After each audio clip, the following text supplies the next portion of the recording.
வாழ்க வையகம், வாழ்க வளமுடன். வாழ்க்கை மலர்கள். நால்வோர் நற்சிந்தனை. டிசம்பர் 19. தலைப்பு தன்முனைப்பு.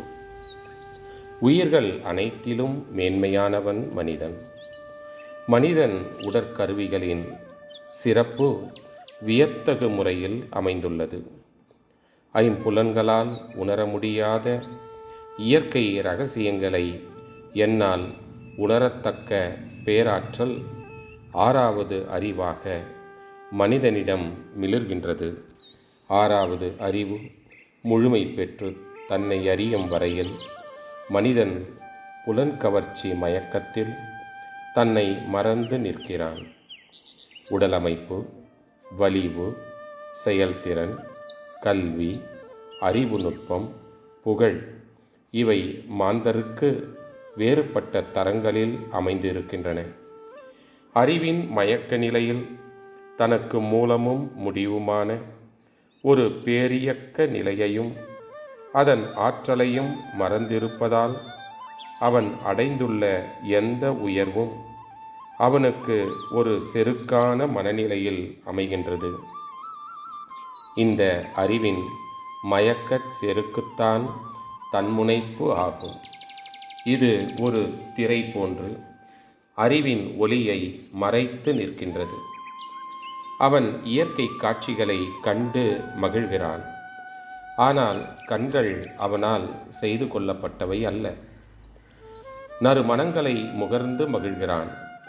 மூக்கு அவனால் செய்து கொள்ளப்பட்டதன்று.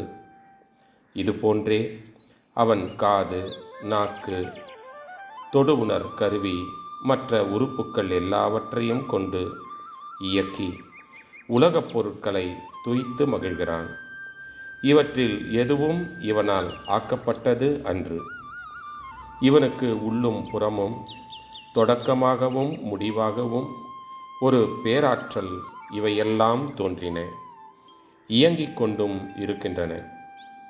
மனிதன் உடலோ அணுக்களால் ஆகிய ஒரு கூட்டு இயக்க வடிவம்.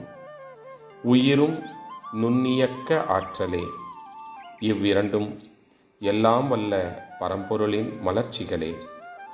சூக்கும வடிவமாகிய உயிர் உடலோடு கொண்ட தொடர்பால் இன்ப துன்ப உணர்ச்சிகள் எழுகின்றன. இந்த உணர்ச்சி நிலைகளால் கட்டுண்ட மனிதன் தன் ஆன்ம நிலையை மறந்து புலன்மயக்க நிலையில் மயங்கி செருக்குற்றிருக்கிறான். இந்த மயக்கச் செருக்கிலிருந்து பிறப்பனவே 6 தீய குணங்களும் அவற்றால் விளையும் தீமைகளே துன்பங்களும் வாழ்க்கை சிக்கல்களும் ஆகும். தவறான பழிச்செயல்களும் பாவப்பதிவுகளும் ஆகும். அருட்தந்தை வாழ்க வளமுடன். தொடரும்.